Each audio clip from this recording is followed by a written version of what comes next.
Hi guys! Welcome back to Tammy's Kitchen, Tammy's Vlog. So for today's video, mag-unbox tayo ng mail na dumating dito sa bahay. So I kinda know what's inside this envelope. So buksan natin kung ito nga ang laman ng envelope na naantay namin. Actually, expected kong darating ito ng mga sa July pa or August, kasi sabi ang processing daw would take about 6 to 8 weeks and it could be longer dahil nga sa Canada Post strike. So dumating siya ng after a month, not even a month of processing. So eto na. So Mike and I got our Philippine passports. Yay! So we are now officially dual citizens of Canada and Philippines. So naibalik namin yung aming citizenship ng pagka-Pilipino. Actually, it was 2023, if I'm not mistaken, kung nakuha yung aming Philippine na-reacquire namin yung aming Philippine citizenship. Ang nipis lang nung nung papel sa passport. So, eto na yung aming.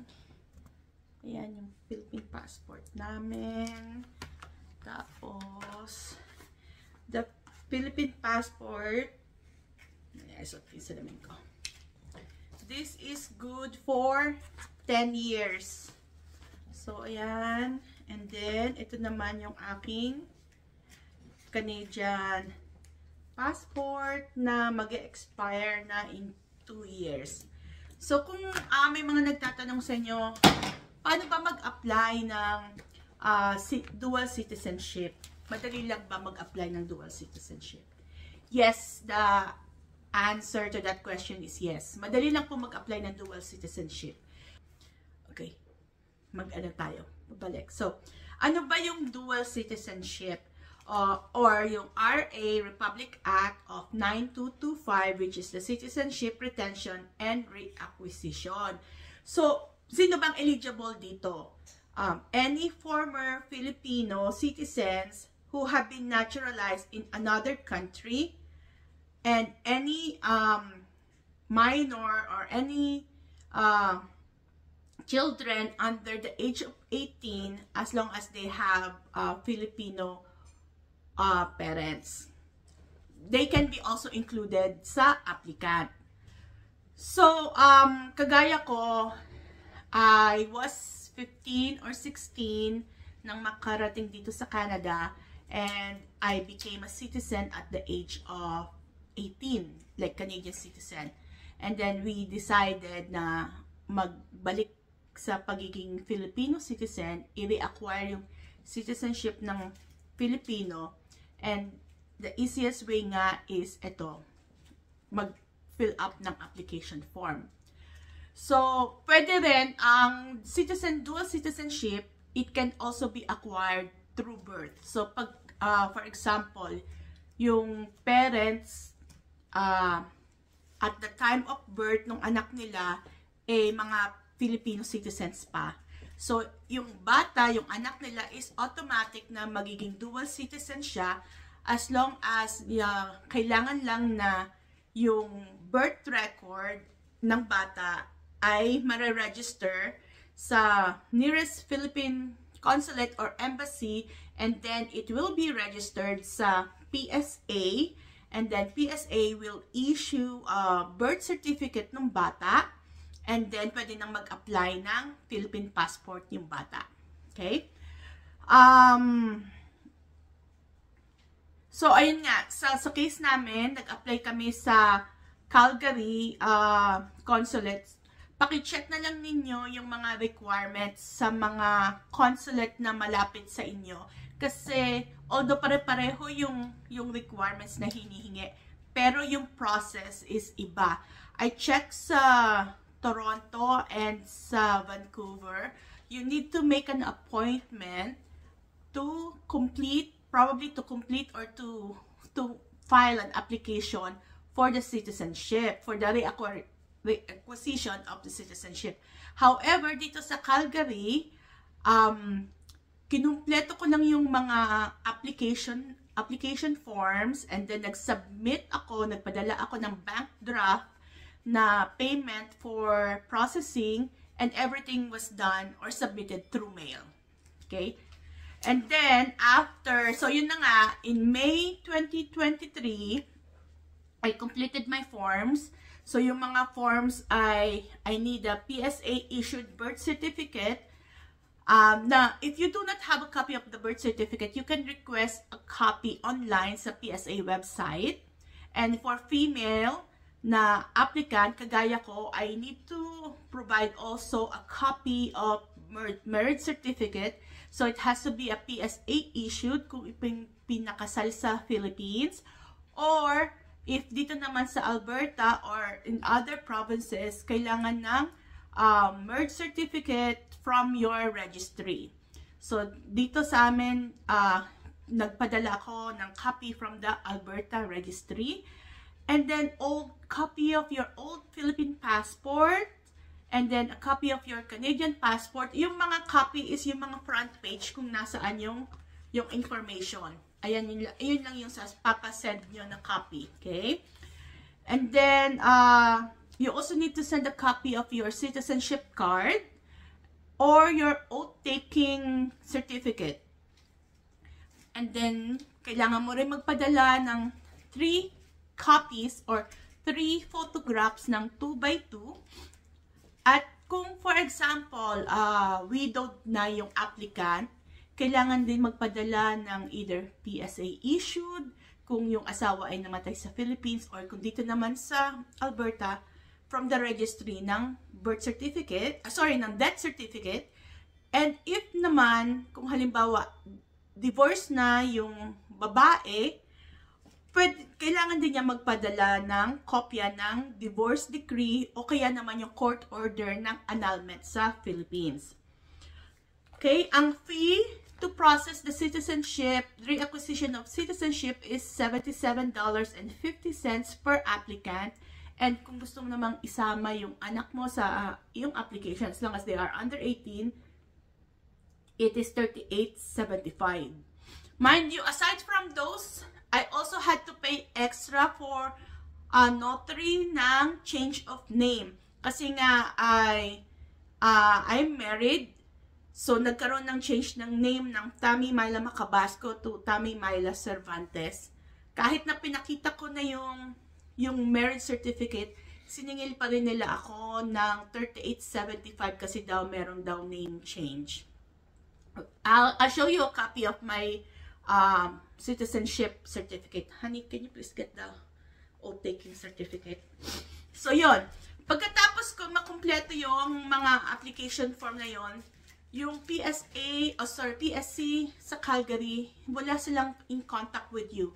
They will not let you know if they receive your application or kung ano na ang status ng application. Kaya I advise you na if you will mail your application, please mail it via priority mail or yung registered mail para meron kang, you can track your application and for sure na malaman mo na natanggap ng Calgary office yung application mo. Kasi nga, hindi ka makakakuha.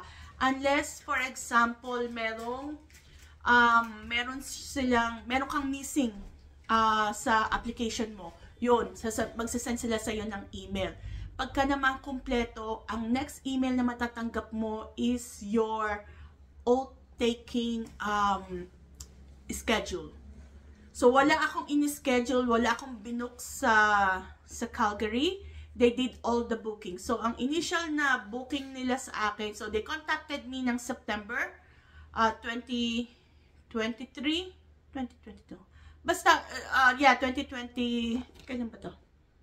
2022 pala. I acquired my citizenship, reacquired my citizenship in 2020. November 9, so, 2022 pala ako nag-apply ng citizenship. So, May 2022, I applied, and then I got the first response na September 2022 advising me for a date for oath taking, but at the time I couldn't take the oath because we had a planned vacation in September 2022. So I asked for a reschedule, and PSC Calgary was so bad with communication. They will not acknowledge your email. They will not respond to your email up to the last day. So for example, September, sabi ko September 20, they say, oh, September 11 is your oath taking. Eh, wala ako ng September 11. So I responded right away na, let's say, I received the email ng September 9. And I said, no, I couldn't come on September 11 because of this and this reasons. And then they will respond to you ng September 11, either September 11 in the morning or September 10. Sila mag-respond saying, okay, we'll just reschedule you. And they will not tell you the schedule until like probably 2 weeks before or 1 week before the new schedule. So they rescheduled us ng November 19, 2022. And I got that email for the oath taking schedule a few days before November 19. So parang bang, okay, you'll drop everything just to attend this oath taking. I'm not saying that it's not as important, kaya lang parang they do not give you enough notice to make preparations, to make planning. So yeah, so I got my citizenship. So it took me at that time about May, June, July, August, September. So about 4 months at that time for the initial oath taking. And because I couldn't come, October, November. So a total of 6 weeks bago ko nakuha itong aking certificate. So on the day of the oath taking, so isa-isa kayong palalapitin, and then they will make you check all the documents if it's like it has the correct names, it has the correct information, and then yun nga, whatever fees na missing is they will make you pay. Meron naman silang debit card doon. So yun na nga, pinagbayad nila ako sa notary ng pangalan ko. And I also had I wouldn't say an issue, pero parang medyo nainis lang ako sa sistema doon sa Philippine consulate sa Calgary, because they were looking for a marriage certificate ng Philippines. Tapos sabi nila dapat daw record ko daw yung aming marriage sa PSA. Well, at the time I was explaining to them na how and why will I record our wedding, our marriage sa PSA when at the time of marriage we're not Filipinos. I am a Canadian citizen. Mike is not at the time of marriage. He is not yet Canadian citizen. But yun ang sinasabi ko na kasi hinahanapan kami ng Philippine marriage certificate. Sinasabi ko sa kanila na I do not have that information. I do not have that record. Kasi nga, hindi nga kami married hindi nga ako Filipino at the time of marriage. So, I don't see any reason why na i-record yung aming kasal sa Philippines. And also, when we got married in the Philippines, I found out also, when we got married at the church did not send our marriage certificate sa PSA din. Kaya wala rin kaming record sa PSA, although meron kaming record sa church.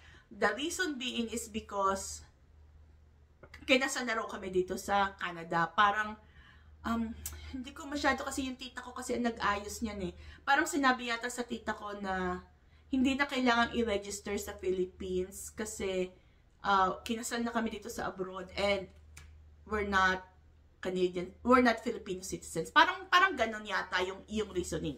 So, hindi ko na rin naman finalo up yon. So, yun yung application. So, once you got your schedule for your oath taking, arrive on the day of your oath taking. And ito nga, i-issuehan ka na. So, bakit ba kami nag-apply ng citizenship, ng Philippine citizenship? Primarily because of ease of travel to the Philippines. And, excuse me, the right to join the election, yung makaboto sa election. Although meron naman, some would say, oh, you're allowed naman to travel in the Philippines kahit na Canadian passport holder ka. Yes, that's true. However, please remember that foreigners, if I do not have this, I only have this, kahit na mukha akong Filipino, nagsasalita ako ng Filipino, lumaki ako sa Pilipinas, pinanganak ako sa Pilipinas, if I only have this passport, I am already considered as foreigner. Okay? And as a foreigner, entitled lang ang foreigner na magstay sa Philippines no longer than 30 days. Maximum na yung 30 days. Unless you will avail the Balikbayan program, which is Filipinos or former Filipinos are allowed to stay in the country for up to a year. However, you need to bring proof na you are a former Filipino citizen. It happened before na I know people, they are not allowed to board the plane if they are only using Canadian passport and their tickets are their ticket is more than 30 days in the Philippines. Okay? Kahit na Filipino sila, but they are only using this passport and their ticket is more than 30 days, hindi sila pasasakay ng eroplano. Kasi hahanapan sila ng either nito or ng birth certificate. So for the Balikbayan program, para ma-availin nyo, lalo na dito sa Canada, para makasakay kayo sa eroplano at wala kayo nito, hindi pa kayo dual citizen at kayo ay mag-stay more than 30 days, bring your old Philippine passport or your birth certificate to prove that you are a former Filipino citizen. And then, pagka meron kayo nun, makakasakay kayo, hindi na kayo magkakaroon ng problema. Okay? Now, so, as one of the benefits also nga, sabi ko, ease of travel. 2 years ago, we traveled to Indonesia. I was using this passport. So, this is one of the powerful passports in the world kasi maraming pwedeng i-access o maraming pwedeng puntahan ang Canadian just using their Canadian passport. Pero when we were in Indonesia, when we going through the immigration, it's okay, we don't need a visa naman kasi meron tayo nito. Pero nung pagdating namin doon, it's also, it's visa on arrival. Because we use this, so we had to pay $25, if I'm not mistaken, it's $25 per person to enter Indonesia. But, if I use this to enter Indonesia, hindi ako magbabayad ng $25. Kasi ang Philippine passport is part of the ASEAN country. So, it's visa-free, walang babayaran whatsoever, and can stay, if I'm not mistaken, up to 90 days sa mga bansa sa ASEAN, na kasali sa ASEAN countries. So, yeah. So, ease of travel. Next reason also is the right to own land and property. As a tourist, yes, pwede ka mag-own ng land and property, pero merong restrictions, merong limitation. It's up to 5,000 square meter for residential lot and about 1 hectare para sa farming, agriculture. Yun lang ang allowed para sa foreign. Pero pagka ikaw ay Filipino citizen, you can even own an island. Walang limit. Pagka, ang iyong, pero pagka Filipino ka. Okay? Next is right to engage in business or commerce. So kahit na anong business pwede mong pasukin pagka Filipino ka, pero pagka foreign ka, again, merong restriction yan. Hindi ko na iisa-isahin yung restriction, paki-google na lang, pero yes, everything is there. Yun nga kanina sabi ko, you have the right to vote. Kung nasa abroad ka, you can do absentee voting. You can also go sa I think it's absentee voting lang sa sa abroad. Wala yata yung you go sa consulate para bumoto. Tapos, next is you have the right to practice your profession as long as your license or your permit is authorized or obtained from PRC, which is the Professional Regulation Commission. And kung gusto mo naman mag-practice ng lawyer, pwede ka rin mag-practice ng lawyer ng abogasya sa Philippines as long as you have obtained approval or permit from the Supreme Court. Another one is pagka Philippine bumalik ka sa dual citizen ka, you are exempted sa Philippine government tax. Kasi lalo na kung ang bansa mo, like in Canada and the Philippines, have this double taxation agreement. So kung na-tax ka na dito sa Canada, hindi ka na itatax sa Philippines. So any income you make abroad, it's not gonna be taxable in the Philippines, right?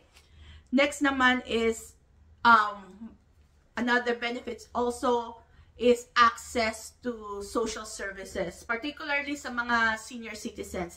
Meron daw ang senior citizens sa Philippines na tinatawag na Expanded Senior Citizen Act, which also includes the PhilHealth, yung health insurance sa Philippines. So pwede yan ma-avail if you are citizen already citizen na ng Philippines, pwede mong i-avail din yung PhilHealth. Pero hindi lang ako pa masyadong sure kasi if I'm not mistaken sa narinig ko, merong contribution yung mga members. Pero I think pagka seniors, wala na yata, free na yata yung contributions nila and then they can avail the services, no?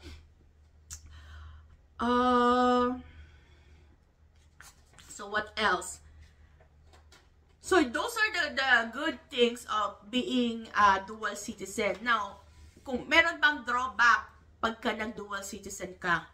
Meron din naman. One nga, kung halimbawa yung country mo na kung nasaan ka, aside from the Philippines, you have to check first your country na if the other state allows a dual citizenship. Kasi, then, pwede ka mag-apply. Sa Philippines, they do allow it.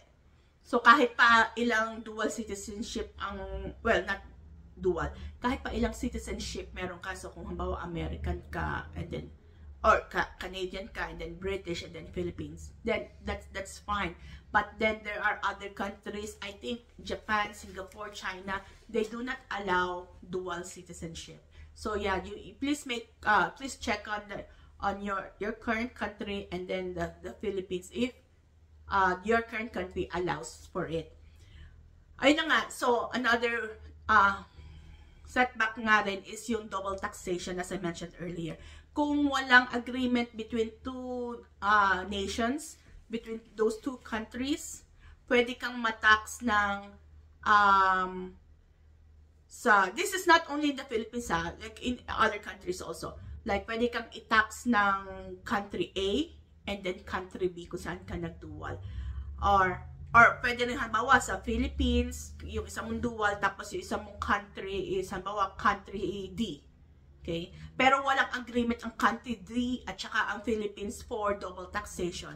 So, you'll be paying ng tax na kahit na nagtatax ka na sa Philippines, magtatax ka pa rin sa country D. Unlike dito sa Canada, pag na-tax ka na sa Philippines, hindi ka na itatax. Certain. Dito sa sa Canada. Next naman is kung halimbawa meron ding dual obligations, particularly sa laws and obligations for both countries. For example, ito nga, nagkakaroon na ng giyera sa Middle East. Kung halimbawa, anong ba ang tawag doon? Hindi naman i-declare. Kung bawa, sabihin ng country A na you are required to go military service. And then yung other country mo na, like for example, Philippines, dual citizen ka na Philippines. Sabihin din ng Philippines na you need to serve sa military. O saan ka ngayon magsaserve between country A and the Philippines? Diba? Doon nagkakaroon ng conflict. Alin doon ang uunahin mo o alin doon yung pagbibigyan mo para sa required military service. So, ayan yung ilan sa mga nakita kong mga drawbacks ng dual citizenship. But, mas marami yung benefits ng pagiging dual other than the drawbacks. Kasi I don't see Canada or Philippines na i-require nila yung kanilang mga citizen na mag-serve or mag-military service. Like before, there was an ROTC for like I think 2 years in college, pero tinanggal na nila yan. Merong talk na gustong ibalik yung ROTC, pero I don't know if that's gonna happen kasi maraming nagrereklamo about that. So, yun na nga. So, nasa sa inyo na yan kung gusto nyong ibalik ang pagiging Filipino citizen ninyo, or mag-keep na lang ninyo ang inyong Canadian citizen and just live as happily as ever as being a Canadian citizen, or you can enjoy both countries, the privileges and benefits of both countries. So yun lang po. If you have any questions of how to apply the dual citizenship, or if you need guidance, all of this information are on the website, the Philippine Department of Foreign Affairs website. It's all there. Pero kung gusto nyo pa rin po ng guide, please don't hesitate to reach out. And once nga na you have your dual citizen certificate, you can now apply for the passport. The passport costs less than $100, and it's valid for 10 years. Until our next vlog po ulit, and yun lang po, and thank you and have a nice day. Bye!